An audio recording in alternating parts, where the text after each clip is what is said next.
Raiders.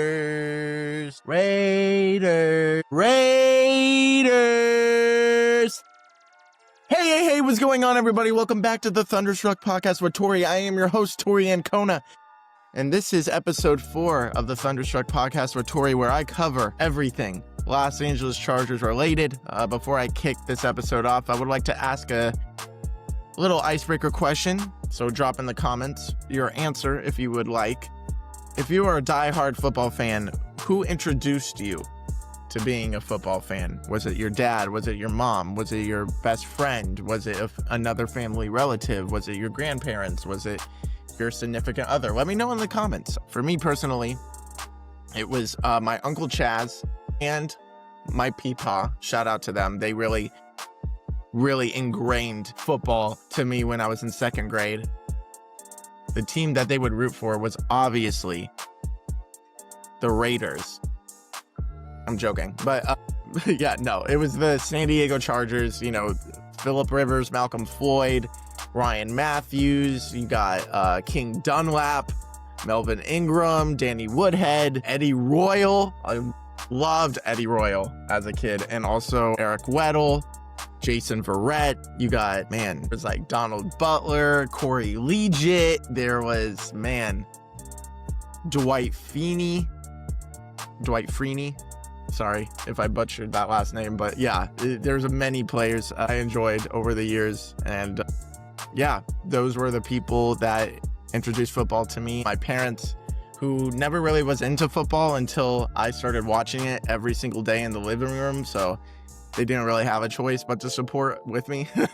And my little brother became a fan. He would sit and watch from time to time with my dad and I. And now my girlfriend is now starting to get really passionate about the Chargers. And, I leave it up to them. If they want to sign up for a lot of, stress, by all means, knock yourself out. So yeah, so that was for me. Let me know in the comments who introduced you to football. If you're a diehard football fan, football is such a beautiful sport, probably the most beautiful sport there is. And speaking of beautiful, I'm going to talk about the Chargers versus the Raiders recap of last night's game. And the Chargers, I predicted that they were going to win. I didn't know that it was going to be this bad for the Raiders, if I'm being completely honest. I'm talking about the offensive line stepping up. There were some times that Herbert went to the ground, but it looked like it to be some rushing attempts that, collapse the O-line, which it can really do so little about that. But other than that, Trey Pipkins, not just Joe Alt, but Trey Pipkins holding his ground versus Max Crosby. No pressures, no sacks allowed. He did have a little hiccup with the false start, but other than that, stellar game. That was the strongest Trey Pipkin game I've ever seen with my two eyes. And he's been on the team for a while, like since 2019, I believe. So amazing game from him. Also, Mekhi Becton, I'm telling you, one of the best off-season's additions that the Chargers will ever make, knock on wood on that, but Mekhi Becton was so essential to that O-line, along with Bradley Bozeman and Zion Johnson and Joe Alt stepping up too. Amazing game from the O-line. I know that the Raiders pass rush is very strong, so shout out to the O-line for that. Shout out to the receivers. Ladd McConkey made some plays. Keenan Allen, it's just going to be Keenan Allen. I mean, he's aging like LeBron out there. I mean, it really shows that in this system, he can be so effective on third down, on fourth down, on the red zone. In the red zone area, he is so good. I mean, he's still a stellar route runner. He can still catch. He can still break defenses' zones up. And Quentin Johnston, I mean, something tells me that we haven't even seen his peak yet by the way he has been performing. He's been so good. They've been utilizing his speed, which shows tremendous potential of him being a deep threat, maybe working him in the screen game, play action fakes. He can get out there and show off his yak ability. So shout out Quentin Johnston and also Trey Harris making a few catches, showing some spark. And that's just proving that the Chargers have a load full of weapons. I mean, you have the running backs, Amarian Hampton and Najee Harris, who I predicted that at least one of them was going to run in the end zone. Although I was wrong, they did show some flashes. I really think that the fumble on Amarian Hampton was just a terrific play by Max Crosby. There's nothing you could do about that. I mean, he was there for the exchange of the handoff between Herbert and Hampton. So, like, I don't blame him. I mean, that was just a terrific play by Max Crosby. But maybe if you put a tight end, you hear this, coaches? If you put a tight end against Max Crosby, it's not going to work out. And that was one of my big negatives that I had in this game from the Chargers' perspective. Their best edge rusher, let's not put Tyler Conklin and Will Dissly and Scott Matlock on him. I mean, I think we need to meet those edge rushers with the tackles that we have or the guards that we have. I mean, there was many times in the running game where we went nowhere because we put tight ends on those types of players that will always take advantage of that. But other than that, stellar game from Justin Herbert. So much so that when Herbert missed one throw in the first quarter, the announcers dug in on him as if he was making throws like Geno Smith the whole game. So shout out to the announcers for being actually delusional. And yeah, again, stellar performance from Herbert. Over 200 yards. He had 2 touchdowns. He had actually 2 touchdowns in the first half. And I'm going to talk about the MVP of the game. Now you might be wondering, who should be the MVP of the game? It's Jesse Minter, the defensive coordinator of the Los Angeles Chargers. He had a stellar game plan, and he executed it beautifully against the Raiders. Khalil Mack unfortunately had a elbow injury. It was a scary looking injury early in the first half, and it really was a big red flag to see who was going to step up. And you did have some people stepping up. I mean, they showed blitz packages with Deion Henley. You had Derwin James. You had Thule, who was making some plays as well. Jamari Caldwell getting a sack in there. You know, Bud Dupree showing some pressures as well. But I think they adjusted wonderfully post the Khalil Mack scary injury. And I wanted to bring up Deion Henley. I think Deion Henley is the clear MVP of this game for the Chargers. I mean, he was questionable the morning of the game with a flu illness. Yeah, flu game. Michael Jordan-like. I mean, he came in first play of the game getting an interception thanks to Alohi Gilman's amazing pass breakup. And I knew from that play on, I knew that Deion Henley was going to be a big factor in this game. He later on to get a tackle for loss on third down with Naquan Jones. He later on to get 10 tackles after that, and also one of the best quarterback spy plays I've ever seen. I mean, he was like a wizard, like casting spells on the Raiders O-line. I mean, there was a play, I believe it was on fourth down. Correct me if I'm wrong in the comments, but Geno Smith was under pressure because Deion Henley pretended like he was dropping back for coverage. As soon as the left guard for the Raiders, number 66, I'm not aware of his name, as soon as he looked away from Henley, Henley showed amazing speed to wrap up Geno Smith and take him to the ground. Incredible work. And I really think if you use Deion Henley as a quarterback spy, that is 1000% gonna work. I mean, you have Bo Nix next week, who is a mobile quarterback. You have even Russell Wilson the week later, who can be a mobile quarterback from time to time still, even how old he is. You have Patrick Mahomes, you have Jalen Hurts, you have Josh Allen, you have Lamar, you have Baker, you have all these quarterbacks that can do damage on the run game. And if you have a player like Deion Henley, he is really, really going to shine in those opportunities of taking down the quarterback. So yeah, stellar performance by Deion Henley. I hope you get a Gatorade for that flu. I mean, you need all the electrolytes you can get. Shout out Deion Henley for that performance.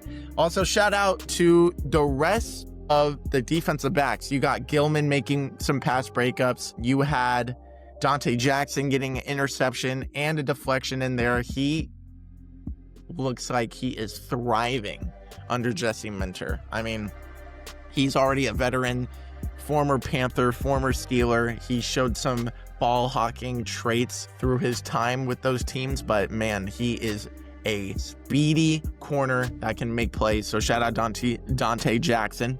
And how about Tony Jefferson, the unction, as they would like to say. I mean, although bro is unk, he is still performing at a high rate for his position. I mean, it's amazing that a little less than 2 years ago, he was retired, and he comes out of retirement, joins the Chargers last year, and he showed a lot of sparks, especially with his tackling ability. But in this game, it wasn't just the tackling ability. He got a pass breakup, and he got a interception, one of the 3 interceptions that Geno Smith would throw in the game. So shout out Tony Jefferson, the unk of the defensive back room.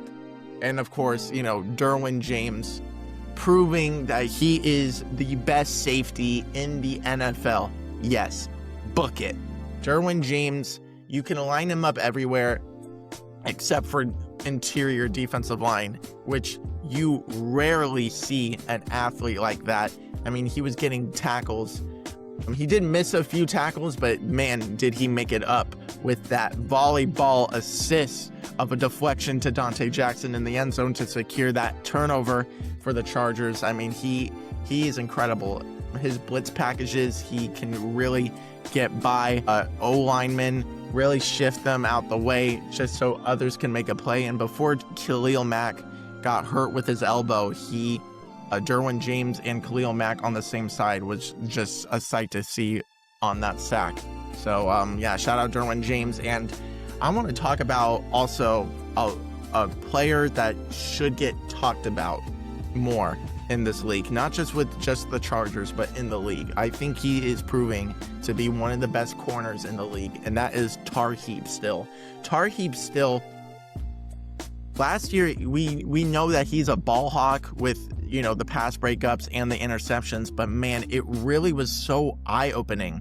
His tackling ability has improved so much. I mean, we were used to ball hawks like Asante Samuel or, Chris Harris Jr. in the previous years, but they would always have difficulty of wrapping up the ball carrier. But Tarheeb Still showed that beautifully. I mean, there was a play where he was lined up one-on-one versus Brock Bowers.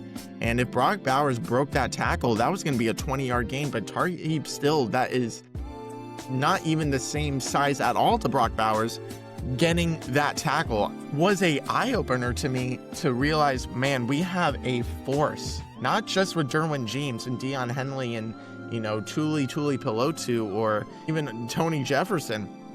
We have a wrecking ball of a corner that could line up anywhere. He can line up in the slot, outside, inside. He can also show pressure from time to time. Tarheeb Still, if he is on the field with Derwin James, they are going to contribute big time on how the defense is going to perform. And I've seen nothing but good things from Tarheeb Still. I mean, there was a deep ball thrown by Geno Smith. You got perfect defense when the whole Raiders bench was wanting a flag, and then you see the replay and it was just clean defense. So yeah, shout out Tarheeb Still. And now I'm gonna dig into this just for a brief moment, some of the mistakes. Now, I mentioned earlier of the Amarian Hampton fumble. Clearly, that was just a phenomenal play from Max Crosby when I took another look at it. But again, the O-line, I credited I credit the O-line for their performance on the pass blocking, but the run blocking needs to perform much better. Like, it was really struggling this game. I understand it was struggling in the week 1 matchup versus the Chiefs, but there were some moments where we were knocking on the door on the 2-yard line, and it took 3 tries for us to try to run the ball to Hampton, and he did not move. That needs to be fixed. Whether it's Najee, Hassan Haskins, or Amari and Hampton, they need to have lanes. Whether it means that you bring back and elevate Tucker Fisk to open some of that up again or not, we need to have more big chunk plays on the running game to open up for the passing attack, because if they're both working, it's going to cause problems for defenses throughout the league. And I honestly think we have the running back still to contribute big time in the running game. And Najee Harris showed some flashes that he is a very Marshawn Lynch-esque type of running back, where he's not going down after the first guy touches him. So I just want to mention that. However, I really do think that is something to look for, and I'm predicting already. I know this is going into probably the next episode of the Chargers versus Broncos preview, but I'm gonna already mention that I think they're gonna try to find ways to improve the running game, because that will open so many doors for this offense to succeed. And even though we scored twice, we should have scored a little bit more with that running attack. But at the same time, you don't play a perfect game all the time. And, the Chargers showed some flashes that they could be one of the best offensive passing attacks through the air. But I really want to see how they contribute that factor into the running game. And also maybe being more aggressive with the running back screens if we have the capability to do so. I would like to see Najee and Hampton in the passing attack as well, so they can get some, receiving yards. And there was a play where Najee Harris actually was effective on the receiving end. He is proving that he is a yak monster. First contact, they're not going to bring him down. He is going to take 3 guys with him every single time he has a touch of the football. And I want to see that with Hampton a little bit more with the receiving game. I want to see some screens, maybe some play action fakes, and a little checkdowns if the reads aren't there. I really think that they're capable of, getting dirty with the run. And but that was my only notes. I really think Herbert showed that he's top 3 in the NFL. Yeah, I said it. He's top 3. He's not top 5. He's not top 3. Could be not even top 2, because he's 1. I really think he has that potential if he's playing like this for the rest of the year. Very, very important that he stays healthy and that he stays upright. But stellar game regardless. The Chargers didn't even give up a single touchdown. It was only field goals, and I think that really shows that, man, we had a team that we went up against with a really stellar rookie running back that showed flashes from time to time, but he didn't score. Jacoby Myers, one of the best receivers in the league. I would say top 15, top 20 in the league, actually. He didn't really contribute that much than what I thought. And, Brock Bowers, although he was questionable with a knee injury, he didn't really contribute as much as I thought I would as well. Michael Myers, still a good threat. Thornton, Tucker, all those players are speedy pass catchers, and they didn't really do that much damage because of this defensive pass rush getting into Geno Smith's face. Geno Smith was struggling because I saw a stat that he was 0 for 10 for throwing past 10 yards, and he threw through 3 interceptions like that. So, I mean, it really goes to show that Jesse Minter is one of the best defensive play callers in the league, and I'm really looking forward to this Sunday against the Denver Broncos to see if the Los Angeles Chargers, for the first time since 2002, 3 years before my birth, go 3-0. I mean, we shall see, but I'm not going to talk about that right now because that is going to be saved for the next episode. That will come out on Thursday, and I'll see you then. I'm going to wrap up here. Amazing game, 2-0. The Chargers so far are the number 1 team in the AFC West over the Broncos, over the Raiders. And of course, the Kansas City Chiefs are 0-2, and the Chargers are 2-0. And just like that, I'm going to wrap up. Hope you guys have a wonderful rest of your day. Always remember, bolt up, bulking, or don't bang. And I'll see you in the next episode this Thursday. Mark it, book it, bolt up. Peace.